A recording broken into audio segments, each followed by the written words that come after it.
Hi guys. Welcome on our YouTube channel. Muhammad Noman Mazar. Don't forget to subscribe and like the video and click on bell icon. We solve the spiritual problems with Ayat-e-Qurani. So if you feel any problem then don't forget to contact on WhatsApp. My number is 033482170056. The code is for international calls +92. Best regards, hope you subscribe my channel. بسم اللہ الرحمن الرحیم۔ تشریف لانے والے تمام معزز و محتشم سامعین کو میں دل کی اتھا گہرائیوں سے خوش آمدید کہتا ہوں۔ معزز و محتشم سامعین احترام، آج جس ہستی پر گفتگو کرنے کی جسارت کر رہا ہوں، حضرت قطب سبحانی شہباز لامکانی سیدنا عبدالقادر جیلانی الحسنی والحسینی حضرت خواجہ بغداد کی بارگاہ عظمت میں حاضری لگوانی ہے۔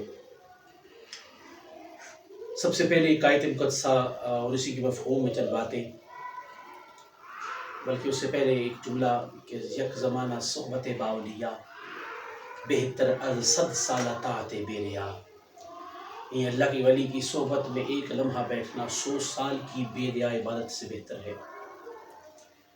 حضرات محترم، میں چلتا ہوں اپنے ٹاپک کی جانب۔ گزارش صرف اتنی ہے کہ اگر آپ چینل پر نئے ہیں، جب چینل سبسکرائب کرنا، لائک کرنا مت بھولیے گا۔ ویسے بھی اسلامک چینل آپ بھی جانتے ہیں بہت کم جو ہے احباب سبسکرائب فرماتے ہیں، مگر ہمیں کچھ نہ کچھ اسلامی اصلاح اپنی زندگی میں لینی چاہیے۔ جہاں ہم سوشل میڈیا پر کئی ویڈیوز دیکھتے ہیں، وہاں ہفتے میں دن میں یہ 2 دن میں 1 مرتبہ یا ہفتے میں 2 مرتبہ کم از کم ہمیں اسلامک ٹاپک پر ضرور اپنا وقت دینا چاہیے۔ میں یہ سمجھتا ہوں کہ اب وہ دور نہیں رہا کہ احباب علماء کے پاس بیٹھے، جگہ کہ بیٹھنے کا بڑا ثواب ہے، مگر چلیں جب آپ پر سوشل میڈیا کے تھرو پیغام پہنچایا جا رہا ہے تو آپ کا فرض بھی اتنا بنتا ہے کہ آپ اس کو سبسکرائب یا لائک کرنا مت بھولیں، تاکہ ہمیں بھی موٹیویشن ملے۔ حضرات محترم، اللہ تعالیٰ قرآن مجید فرقان حمید میں ارشاد فرماتا ہے، الا ان اولیاء اللہ۔ اچھا، اولیاء کا معنی ایک دوست بھی ہے، مددگار بھی ہے۔ یہاں معنی مددگار کا، دوست کا لیا گیا ہے۔ الا ان اولیاء اللہ، یہ جو میرے دوست ہیں، یہ جو میرے ولی ہیں، لا خوف علیہم ولا هم یحزنون، انہیں نہ کوئی خوف ہے نہ کوئی ڈر ہے۔ الذین آمنوا وکانوا یتقون، اور جو ایمان لائے اور جنہوں نے تقوی کو اختیار کیا، لہم البشری فی الحیات الدنیا وفی الآخرہ، ہم انہیں بشارت دیتے۔ رب تعالیٰ قرآن مجید فرماتا ہے ہم انہیں بشارت دیتے ہیں، لہم البشری، ہم بشارت دیتے ہیں، فی الحیات الدنیا وفی الآخرہ، دنیا کی زندگی کی بھی اور آخرت کی زندگی کی بھی۔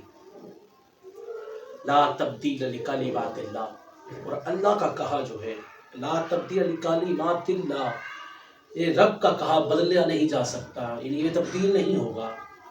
ذالک هو الفوز العظیم، اور اس کا یہ بہت بڑا فضل ہے اپنے بندوں پر۔ حضرات محترم، اس کی تفسیر میں چند جملے میں پیش کر دیتا ہوں۔ الا ان اولیاء اللہ، یہ جو میرے دوست ہیں، اب یہاں اللہ کے دوست کون سے ہیں؟ یقیناً جو نافرمانیاں کرتے ہیں، بڑی سمجھداری سے جملہ کہہ رہا ہوں، یعنی جو نافرمانیاں کرے، اس کے احکام کو بجا آوری نہ کرے، وہ دوست نہیں ہو سکتے۔ اللہ یقیناً دوست انہیں کو رکھ رہا ہے جو حبیب کی بارگاہ میں دوست ہے۔ میں بڑے اختصار اس کو ہے نا، قُلْ إِن كُنتُمْ تُحِبُّونَ اللَّهَ فَاتَّبِعُونِي يُحْبِبْكُمُ اللَّهُ، جو مجھ سے محبت کے دعوے دار ہیں پہلے میرے حبیب کے تو بنے۔ قُلْ إِن كُنتُمْ تُحِبُّونَ اللَّهَ، اگر تم مجھ سے اللہ سے محبت کا دعویٰ، کبھی آپ فرمائیے اگر تم اللہ سے محبت کا دعویٰ کرتے ہو، قُلْ إِن كُنتُمْ تُحِبُّونَ اللَّهَ فَاتَّبِعُونِی، پہلے میرے تو بنو، یعنی میری محبت تو اپنے پر لازم کرو۔ فَاتَّبِعُونِی، یہ رب نے حضور کی زبان سے کہلوایا۔ فَاتَّبِعُونِي يُحْبِبْكُمُ اللَّهُ، اگر تم مجھ سے محبت کرو گے تو رب اتنی غیرت والا ہے کہ رب تجھ سے محبت فرمائے گا. یعنی اگر تم حضور کے ہو جاؤ گے تو رب تمہارا ہو جائے گا. فنا فی الرسول میں ہی فنا فی اللہ ہے، اور پھر فنا فی اللہ ہو جائے تو بقا باللہ مل جاتا ہے. خیر پہلو ہو جائے گا، آپ کو سمجھانے کے لیے میں نے آیت مقدسہ پڑھی اور سمجھایا. تو یہ جو اللہ کے دوست ہیں، یقیناً یہ وہ لوگ ہیں جو لمحہ لمحہ حضور کی سیرت مطہرہ کے عامل ہیں. اہدنا الصراط المستقیم، جن کو ہم نے راستہ دکھایا، صراط الذین انعمت علیہم، جن پر ہمارا انعام ہوا. اب انعام کیا ہے؟ یہاں سوال پیدا ہوتا ہے انعام کیا ہے؟ انعام یہ ہے کہ ہم اس سے اتنا راضی ہوئے کہ پھر وہ جو کہتا گیا ہم پورا کرتے گئے. بخاری مسلم کی حدیث مبارکہ ہے، حضور فرماتے ہیں کہ جس نے میرے یعنی اللہ کے دوستوں کو اپنا دشمن بنایا، رب تعالیٰ اس سے جنگ کا اعلان کرتا ہے. ایک اور حدیث مبارکہ کا مفہوم ہے، حضور فرماتے ہیں کہ جب بندہ میرا، رب فرماتا ہے کہ جب بندہ میرا ہو جاتا ہے تو میں اس کے ہاتھ بن جاتا ہوں، میں اس کی زبان بن جاتا ہوں، میں اس کے کان بن جاتا ہوں، میں اس کا چلنا پھرنا بن جاتا ہوں. اب سوال یہ پیدا ہوتا ہے کہ رب یہ کیسے بن سکتا ہے؟ تو حضور کی حدیث کا مفہوم یوں ہے کہ بندہ اتنا کامل ہو جاتا ہے کہ جب تک میرا حکم اس تک نہ پہنچے وہ کوئی کام کرتا ہی نہیں ہے. اب وہ کشف و استقرار کے تھرو آؤٹ ہو، میں بڑی اختصار کے ساتھ بڑی واضح بات سمجھانا چاہتا ہوں، اور کشف کے تھرو آؤٹ ہو، یہ کسی اور تاریخی جملے میں یا کسی اور طریقے سے ہو، مگر اس کا چلنا پھرنا سنت مصطفیٰ کریم صلی اللہ علیہ وسلم پر بھی تو ہوتا یا ہر وقت ہوتا ہے. اور خاص بات یہ ہے کہ وہ اللہ کے حکم کے بغیر نہیں چلتا. اس کا مطلب یہ ہے، اس حدیث مبارک کا مفہوم یہ ہے کہ وہ کوئی کام حضور کی سیرت مطہرہ سے ایک لمحہ بھی ہٹ کر نہیں کرتا. اور اگر وہ کوئی امر کر دے ایسا جو آپ کو بظاہر نظر نہ آئے، اس کی باقی صورتیں ایسی ہوں جو سیرت مطہرہ صلی اللہ علیہ وسلم، حضور کی سیرت پاک صلی اللہ علیہ وسلم پر کما حقہ بجا آوری کرتی ہوں، تو اس کا وہ دوسرا امر کرنا جس پر اس نے آپ کی سمجھ سے بالا تر ہے. تو محدثین حضرت شاہ عبدالحق محدث دہلوی نے اپنی کتاب میں لکھا ہے تکوین الایمان میں کہ پھر اس پر آپ اپنے عقل کے گھوڑے بند کر دیں، اس لیے کہ وہ اللہ کے حکم سے کر رہا ہے. جب اس کا ایک ایک عمل اللہ کے حکم کے مطابق ہے، حضور کی سیرت مطہرہ کے مطابق ہے، تو پھر کی جو عمل آپ کی سمجھ میں نہیں آتا وہ اس پر خاموشی اختیار کرتے. اب چلتے ہیں، میں اس ٹاپک تک آپ کو لانا چاہتا ہوں. کرامات حضور غوث الاعظم بیان کی جاتی ہیں تو بعض صاحب یہ کہتے ہیں، بعض لوگ یہ سوال کرتے ہیں کہ جناب یہ کیا سلسلہ ہے، کرامات کیوں بیان کی جاتی ہیں؟ سبھی سے تو محترم اللہ تعالیٰ کا وہ انعام جو ان پر ہوا اس کو بیان کیا جاتا ہے کہ اللہ جب ان سے راضی ہوا. میں اس کی مثال ایک بڑے آسانی سے، بڑے آرام سے، یعنی بڑی آسانی سے سمجھایا کرتا ہوں، وہ آپ امید ہے سمجھ جائیں گے. میں کہا کرتا ہوں کہ محلے کے ایم پی اے ہوں یا چلے آپ کے شہر کے، میرا جہلم شہر بنتا ہے، یہاں پہ ایم پی ایز بھی ہیں، ایم این اے بھی ہیں، مگر آپ کا شہر کوئی بھی بنتا ہو، اس میں آپ ایم پی اے، ایم این اے یا چودھری بڑے صاحب جو علاقے کے بڈیرے ہیں، ٹھیکیدار ہیں یا جاگیردار آپ کہہ لیں، جو بھی ہیں، ان کے ساتھ آپ 1 مہینہ چلیں، اس کی ہر بات میں ہاں پہ ہاں کریں. میرا جملہ سمجھیے گا، کاش آپ کو اس مثال سے بات سمجھ آ جائے. اگر آپ اس کی ہاں پر ہاں کریں، اس کے کہنے پہ چلیں، تو وہ نوازتا ہے، آپ کو پیسے دیتا ہے، جس طرح وہ نواز سکتا ہے، جس طرح وہ خوش اس کا دل ہوتا ہے وہ آپ کو دے دیتا ہے. ایسا ہی ہے. تو یار اگر وہ خوش ہو کر دے سکتا ہے بندہ ہو کے، تو رب کتنا خوش ہو کر کیا کچھ عطا نہیں کر سکتا. پھر اس کے تصرف میں جو ہے، اس بندے کے تصرف میں جو تھا اس نے آپ کو دیا، اب رب کے تصرف میں جو ہے اس کا کچھ کمالات کا حصہ اس بندے کو عطا کر دیتا ہے جس سے اللہ خوش ہو جائے، یعنی وہ جو محبوب ہو جائے اللہ کا، وہ جو اللہ کا دوست ہو جائے. حضرت غوث الاعظم آپ کی پیدائش سے قبل ہی آپ کے ولادت باسعادت کی بشارت میں آپ کے والد گرامی کو مل گئی تھی. آپ کے والد گرامی ہیں حضرت موسیٰ جنگی دوست رحمۃ اللہ تعالیٰ علیہ. آپ نے واقعہ سنا ہوگا، میں بڑے اختصار کے ساتھ اس کو بیان کرنا چاہتا ہوں. واقعہ مقصد نہیں ہے یہاں، جو بات سمجھانا مقصد ہے وہ سمجھیے گا. آپ نے وہ سنا ہوگا سیب ایک ملا تھا اور اس سیب کو ڈھونڈتے ڈھونڈتے کہ یہ کس کا سیب ہے اس طرف چل پڑے. دریا سے سیب آ رہا، آپ بھوکے تھے، سیب آیا، آپ نے اٹھایا، کھایا. اب سوال یہ تھا کہ یہ سیب کس کا ہے، کہیں کسی کا حق تو نہیں کھا لیا. آپ اس دریا کے کنارے چلتے رہے، اس نہر کے کنارے چلتے رہے، دیکھا ایک باغ کا ٹہنی جو ہے وہ بیچ میں تیر رہی ہے اور اسی کا وہ سیب تھا. آپ فوری اس باغ کے مالک تک گئے. باغ کا مالک موجود تھا، وہ اپنی مسند پر بیٹھا ہے، وہ بھی اللہ کے ولی تھے وقت کے. آپ نے ان کو دیکھا آتے ہوئے، کہاں کیا ماجرا ہے؟ عرض کی حضور آپ کے باغ کا سیب کھایا ہے. یار سیب کی کتنی قیمت ہوگی؟ میں آپ سے پوچھنا چاہتا ہوں کتنے کا ہوگا؟ آج آپ 10 روپے کا سیب لینے جاتے ہیں، اگر آپ کے لیے 10 روپے کی اہمیت نہیں ہے تو اس دور میں کتنی ہوگی؟ فرمایا سیب آپ کا ہے، قیمت آپ نے طے کرنی ہے. حضور فرمائیے کہ قیمت کیا ہے، میں قیمت ادا کرنا چاہتا ہوں، یا اس کا کیا میں ہدیہ ادا کر سکتا ہوں. فرمایا 10 سال تک آپ نے اس باغ کی دیکھ بھال کرنی ہے. آپ حساب لگائیں نا، ایک سیب کی قیمت کتنی ہے.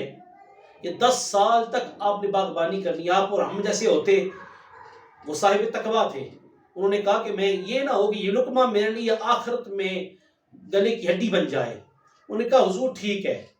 حالانکہ وہ کیا کہنا چاہتے تو کہہ سکتے تھے کہ حضور ایک چھوٹے سے سیب کے لیے 10 سال باغبانی، نہ آپ نے مجھے جناب اس میں تنخواہ دینی ہے، نہ کوئی معاملہ ہے، تو پھر 10 سال باغبانی میں کیوں کروں ایک سیب کے لیے؟ مگر تقویٰ تھا، سوال نہیں کیا، چیزیں اٹھائی اور باغبانی شروع کر دی، باغ کی دیکھ بھال شروع کر دی. 10 سال گزر گئے. سامنے محترم 10 سال کے بعد اب وہ آتے ہیں ان صاحب کے پاس اور کہتے ہیں حضور اب فرمائیے سیب کا حق ادا ہو گیا ہے.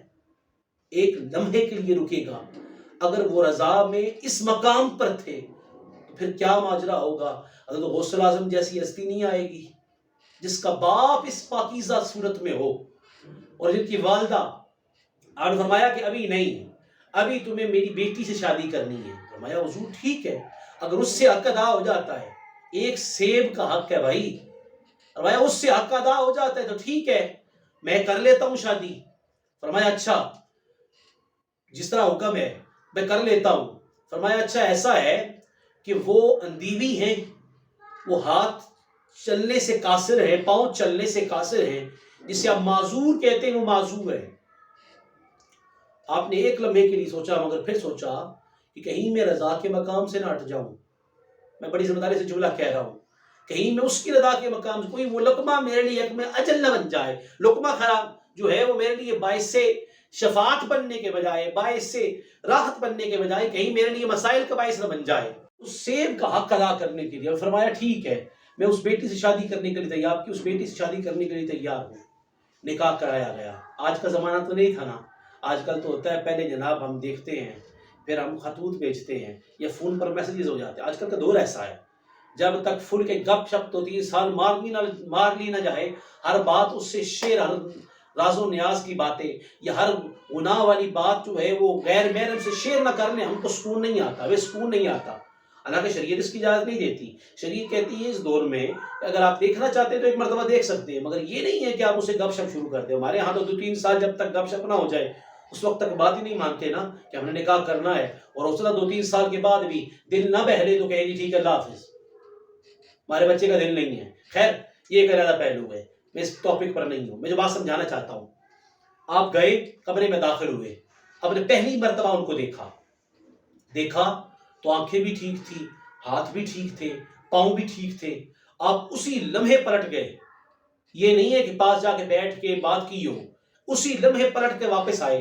حضور آپ نے جن کے پاس بھیجا ہے وہ غلط ہیں، میری جس سے آپ نے نکاح کروایا تھا وہ اور تھی. فرمایا نہیں وہ ہیں، وہی ہے. کہا نہیں حضور آپ نے تو فرمایا تھا نابینا ہے. فرمایا ہاں نابینا ہے، اس نے کبھی غیر محرم کو نہیں دیکھا. فرمایا حضور آپ نے فرمایا تھا ہاتھ نہیں چلتے. فرمایا ہاں ہاتھ نہیں چلتے کیونکہ کبھی غیر مرد کی طرف ان کے ہاتھ ہی نہیں گئے. آئے ہائے. فرمایا حضور قدموں سے معذور ہونے کا کہا تھا. فرمایا ہاں معذور ہے نا، کبھی اللہ کی رضا کے خلاف ان کا قدم بھی نہیں چلا. حضرت فاطمہ آپ کی والدہ کا نام ہے، غوث اعظم کی والدہ کا. لوگوں یہ تو عظمت شان والدین حضور غوث اعظم ہے. ابھی حضور غوث اعظم کا عالم کیا ہوگا. آپ کے بطن اطہر میں جب حضرت غوث اعظم آئے نا، آپ کی ولادت باسعادت سے قبل حضرت موسیٰ جنگی دوست فرماتے رحمۃ اللہ تعالیٰ علیہ فرماتے ہیں، مجھے رات خواب میں حضور کی زیارت مبارکہ ہوئی اور حضور نے فرمایا مبارک ہو فرمایا تمہارے دامن میں غوث اعظم عبد القادر جیلانی آ رہے ہیں۔ بڑے اختصار کے ساتھ اس کو بیان کرنا چاہتا ہوں۔ حضور غوث اعظم کی ولادت باسعادت ہوئی، رمضان کا مہینہ تھا، آپ مادر ذات ولی ہیں اور اس کی نشانی یہ تھی کہ آپ دوپہر کے وقت رمضان میں دودھ نہیں کیا کرتے تھے۔ عام آپ کی بات ہو نا تو اور بات ہے، مگر جب اللہ نے پیدا ہی ولی کیا ہے تو اس کا ماجرا ہو رہا ہے، اپنا دوست بنا کر پیدا فرمایا ہے تو یہ ماجرا ہی ہو رہا ہے۔ حضور غوث اعظم آپ بترتی پرورش پائی، فرماتے ہیں کہ میں تھوڑا جوان ہوا تو میرے والد کا وصال ہو گیا، میری والدہ ماجدہ سے میں پرورش پا رہا ہوں، اور میرا تھوڑا سا جوان ہوا تو میں نے باغبانی شروع کی، جسے یعنی کھیت جوتنا کہتے ہیں۔ میں نے بیل لگایا اور کھیت جوت رہا تھا، دوپہر کا وقت تھا، کہتے ایک دم وہ بیل رکا اور اس نے پلٹ کر انسانی آواز میں جواب دیا، عبد القادر تمہیں رب نے اس کے لیے پیدا نہیں کیا۔ اب کہتے میں اکا بکا ہو گیا، میں دوڑتا ہوا اپنے گھر گیا، کہتے میں چھت پر کھڑا ہوا تو کیا منظر دیکھتا ہوں، رب نے سارے پردے حجاب اٹھا دیے ہیں۔ میں وہاں اپنے گھر میں کھڑے ہو کر میں مدینہ طیبہ دیکھ رہا تھا، میں اپنے گھر میں کھڑے ہو کر مکہ مکرمہ میں لوگوں کو طواف کرتے ہوئے دیکھ رہا تھا۔ کہتے میں بڑا پریشان ہوا کہ یہ کیا ماجرا ہے۔ کہتے میں اپنی والدہ ماجدہ کے پاس آیا نیچے، میں نے سارا ماجرا بیان کیا، والدہ ماجدہ روتی رہی، فرمایا ہاں یقیناً تم اللہ کے مقرب بندے ہو، مجھے تمہاری آمد سے قبل کئی بزرگان کی بشارت ہوئی ہے۔ فرمایا اماں جان اجازت دے تو میں بغداد میں اولیاء رہتے ہیں، بہت بڑے بڑے محدثین رہتے ہیں، ان سے دل میں دین حاصل کروں، علوم ظاہری و باطنی حاصل کروں۔ میلان کے شہر میں ہی جیلان کے شہر میں ہی آپ نے پہلے ابتدائی تعلیم حاصل کی تھی، اس کے بعد آپ بغداد تشریف فرما ہوئے اور وہاں آپ نے پڑھنا شروع کیا، دینی علوم حاصل کیے، معرفت کے علوم حاصل کرنا شروع کیے۔ حضرت غوث اعظم فرماتے ہیں میں پڑھتا رہا حتیٰ کہ میں کتب بن گیا، میں پڑھتا رہا، علم دین حاصل کرتا رہا حتیٰ کہ میں کتب بن گیا۔ حضور غوث اعظم آپ نے 40 سال تک جنگلات میں وقت گزارا اور اللہ کی عبادت کرتے رہے۔ فرماتے ایک لمحہ آیا کہ میں نے سوچ اس میں کئی واقعات محفوظ ہیں، وہ شیطان کے بادل والا، شیطان کا آنا، بادل کا بارش برسانا، جسم پائے پیاس کا شدت سے لگ جانا تو بارش برسانا۔ تو اس وقت اس نے کہا کہ عبد القادر تمہیں، بادل بول کے کہتا ہے عبد القادر تمہیں جو ہے وہ تمہارے اعمال نے بچا لیا۔ فرمایا اوے بدبخت، حملہ کرتا ہے مجھے میرے اعمال نے نہیں اللہ کے فضل نے بچایا ہے۔ اس نے کہا اے عبد القادر ہم نے کئی اولیاء کے ایمان اس وجہ سے کھینچ لیے، ہم نے ایسے موقعوں پر کئی اولیاء کے ایمان کھینچے، اللہ نے تمہیں تمہارے علم نے بچا لیا۔ فرمایا پھر حملہ کرتا ہے مجھے میرے علم نے نہیں میرے اللہ کے فضل نے بچایا ہے۔ یہ توحید کا پیغام تھا، اولیاء نے ہمیشہ توحید کا پیغام دیا ہے۔ کامل اولیاء کبھی اپنے پاس یا اپنی معرفت کا یا اپنے چرچے کا پیغام نہیں دیتے کہ میرا نام لو، میرا نام جپتے رہو۔ ہاں اس میں معرفت میں حق ہے۔ حضرت جنید بغدادی رحمۃ اللہ تعالیٰ کے واقعہ سن رکھا ہوگا آپ نے کہ پہلے جنید تک تو پہنچو، وہ ماجرا ہے، فنا فی الشیخ ہونا پڑتا ہے، پھر فنا فی الرسول ہے، پھر فنا فی اللہ ہے، پھر بقا باللہ ہے۔ یہ سارے مرحلے اولیاء کے تھرو آؤٹ ہی طے ہوتے ہیں، مگر یہاں جو اولیاء پیغام دیتے ہیں وہ توحید کا ہے۔ کیا اس کی وحدانیت پر اکٹھے ہو جاؤ، رسول اللہ کی محبت پر اکٹھے ہو جاؤ، اور پھر وہ معرفت کا تیسا طے کراتے ہوئے اولیاء کو اس مقام تک پہنچاتے ہیں۔ حضرت غوث اعظم فرماتے ایک وقت آیا کہ میں نے تہیہ کر لیا کہ میں نہ کھاؤں گا نہ پیوں گا اس وقت تک جب تک رب نہیں کھلاتا۔ سامعین شام یہ بھی ایک مقام ہے جو حضرت غوث اعظم کو عطا ہوا۔ کہتے ہیں کئی دن تک میں نے کھایا پیا نہیں، مگر ایک بزرگ آئے، انہوں نے کہا عبد القادر میری تمہارے ہاں دعوت ہے، تمہاری میرے ہاں دعوت ہے۔ انہوں نے کہا کیوں؟ انہوں نے کہا دعوت ہے آ جاؤ۔ کہتے میں گیا تو میں پاس بیٹھا تو انہوں نے کہا کھانا کھاؤ۔ میں نے کہا حضور میں نہیں کھاتا۔ فرمایا میں اپنے حکم سے نہیں کھلا رہا، مجھے اللہ کی جانب سے حکم ہوا ہے، میں تمہیں کھلا رہا ہوں۔ اور اپنے ہاتھ سے انہوں نے کھانا کھلایا اور پھر اپنی معرفت کا وہ جبہ عطا کیا۔ میں بڑے اختصار کے ساتھ حضور غوث اعظم کو حکم ہوا کہ تبلیغ کا سلسلہ شروع کرے، آپ نے ادارہ قائم کیا اور پھر ترتیب واضح و نصیحت کا سلسلہ بھی شروع نہیں کیا تھا، رسول رحم شفیع معظم آئے جاگتی آنکھوں سے، فرمایا عبد القادر واضح و نصیحت کرو. فرمایا حضور یہ عربی و فصیح لسان لو، کی اتنی اچھی عربی میں ان میں تبلیغ کیسے کروں گا؟ تو فرمایا منہ کھولو. منہ کھولا، 7 مرتبہ حضور نے زبان مقدس عطا کی اور ظاہری آنکھوں سے حضور کی زبان اطہر کو چوسا 7 مرتبہ. 7 مرتبہ چوسنے کے بعد کہتے ہیں کہ ایک ایک مرتبہ چوسنے میں، ہر لمحہ چوسنے میں ایسا مزہ تھا کہ مجھے محسوس ہوتا تھا کہ میرے سینے میں علم اترتا چلا جا رہا ہے. حضور غوث اعظم فرماتے ہیں کہ میں عصر کی نماز سے پہلے، میں نے واضح نصیحت کا ارادہ کیا کہ میں عصر کے بعد واضح نصیحت کروں گا. میں عصر کی نماز سے پہلے میں نے کیا دیکھا کہ حضور حضرت مولائے کائنات آ گئے. 6 مرتبہ آپ نے مجھے لواد دھن دیا. کہتے ہیں شروع میں میرے مجمع میں لوگ ہی نہیں ہوتے تھے، چند احباب بیٹھا کرتے. پھر اللہ نے وہ مقام عطا کیا کہ 70 ہزار لوگ میرے ایک تقریر اور وعظ سننے کے لیے بیٹھا کرتے. 400 علماء جو ہیں وہ اپنی کتابیں اٹھا کر، اپنے ورقے اٹھا کر، کاغذ و قلم اٹھا کر لکھا کرتے تھے کہ حضور غوث اعظم کیا فرمائیں گے. اس پر ایک مزید واقعہ ہے کہ حضور غوث اعظم نے ایک تفسیر بیان کی، 11 تفسیریں بیان کی، اور پھر آگے تفسیریں بیان کرنا شروع کی تو وہ وقت کا شیخ بھی، امام بھی حیران ہو گئے کہ یہ کیا ماجرا ہے، حضور غوث اعظم کی بارگاہ ہے. خیر بڑے اختصار کے ساتھ حضور غوث اعظم اللہ نے مقام دیا، مقام قرب دیا کہ آپ کے سینے اطہر سے کرامات کا ظہور ہوتا تھا. مجھے چند لوگ کہتے ہیں کہ جناب اس دور میں کرامات کیوں نہیں ہیں. میں نے ایک جملہ صاف اور واضح جملوں میں کہا تھا، بھائی کرامات ضروری نہیں ہے ولایت کے لیے، اور اس دور میں کرامات ہیں مگر ظاہری اس طرح کیوں نہیں ہے. صرف اس کی وجہ یہ ہے کہ اس وقت آپ سارے مسلمان ہیں، آپ کو ہدایت کی ضرورت ہے. آپ کو کرامات کی تو اس کو ضرورت ہے جو قرآن کو نہ مانتا ہو، کرامات کو تو اس کو کرامات کی ضرورت ہو جو ہدایت کتاب اور رسول اللہ کو نہ مانتا ہو، جس کو اسلام کا پتہ ہی نہ ہو، اس کے لیے کرامات کی ضرورت ہے.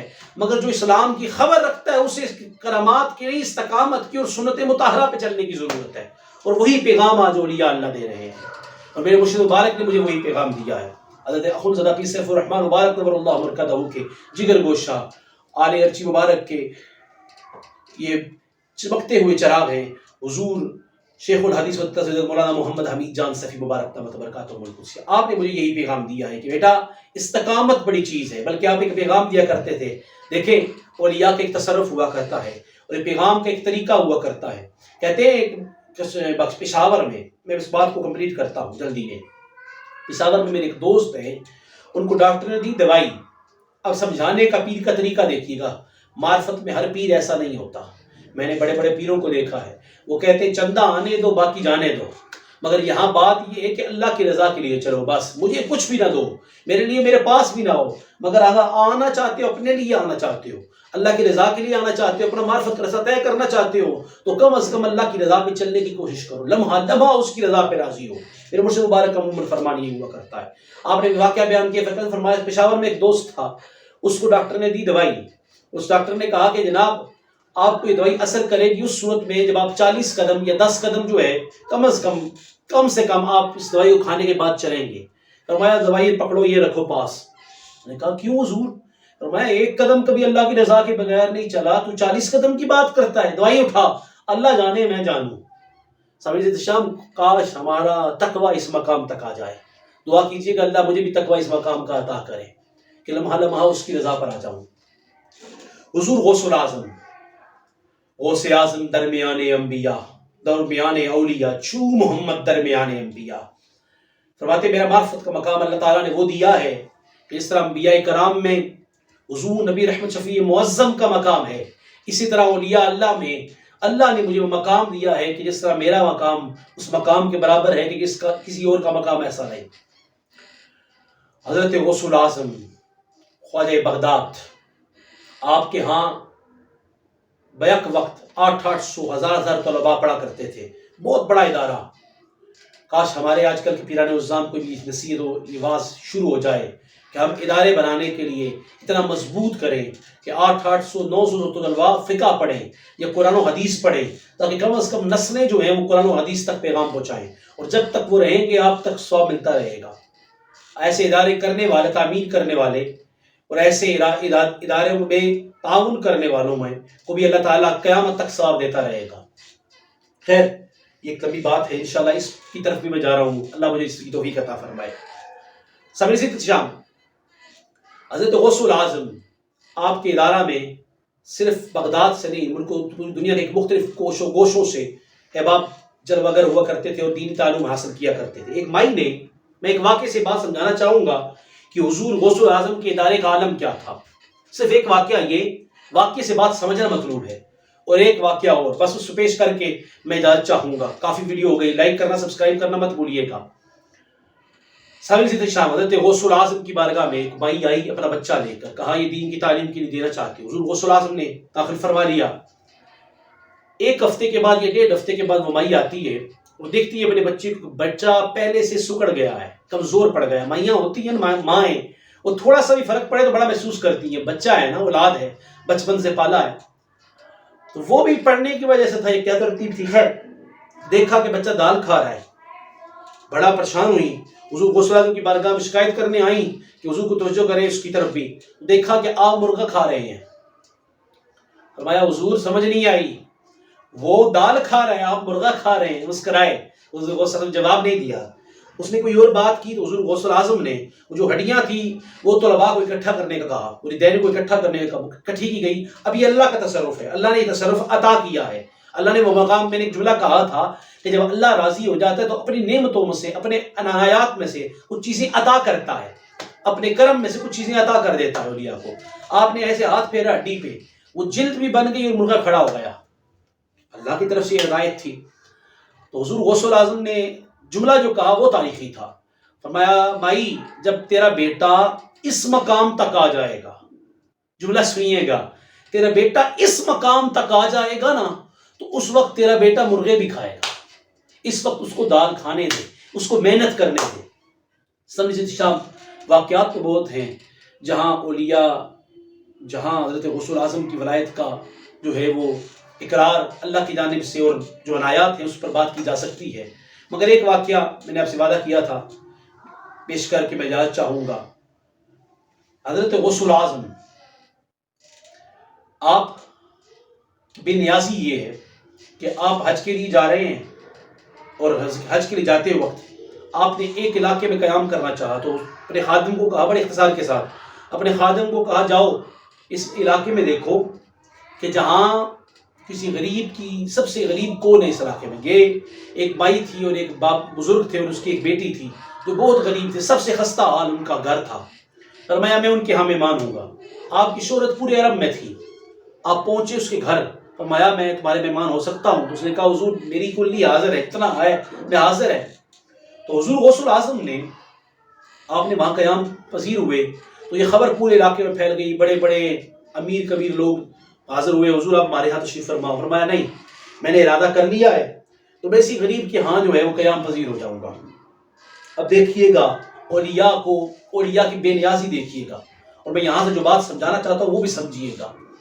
حضور غوث العظم نے فرمایا میں یہی قیام پذیر ہوں۔ لوگوں نے تحائف دینا شروع کر دی، حتیٰ کہ اس کا گھر تحائف سے بھر گیا۔ آپ نے رات کو قیام کیا، صبح ناشتہ کیا، چلنے لگے تو اس بابے کو بلایا، بزرگ کو، فرمایا سارا کچھ تیرا ہے، یہ بکرے، یہ سونے جواہرات جتنا ہے یہ سب تیرا ہے، ہمیں یہ چاہیے۔ آپ چل پڑے، یہ کہہ کہ آپ چل پڑے۔ فرمایا ہماری مہمان نوازی کا آپ تو ادا نہیں کر سکتے مگر یہ تحفہ تمہیں پیش کر سکتے ہیں۔ انہوں نے کہا حضور چاہیے بھی نہیں۔ فرمایا نہیں، یہ میری طرف سے تحفہ ہے، جاؤ تمہیں یہ سب تحائف دی ہے۔ فرمایا وہ چلے گئے۔ چند عرصے بعد ایک خادم آیا تو اس نے دیکھا، اس علاقے سے گزرا تو اس نے دیکھا کہ سب سے مالدار جو شخص تھا اس علاقے میں وہی تھا جس کے ہاں حضور غوث العظم نے قیام پایا تو قیام پذیر ہوئے تھے۔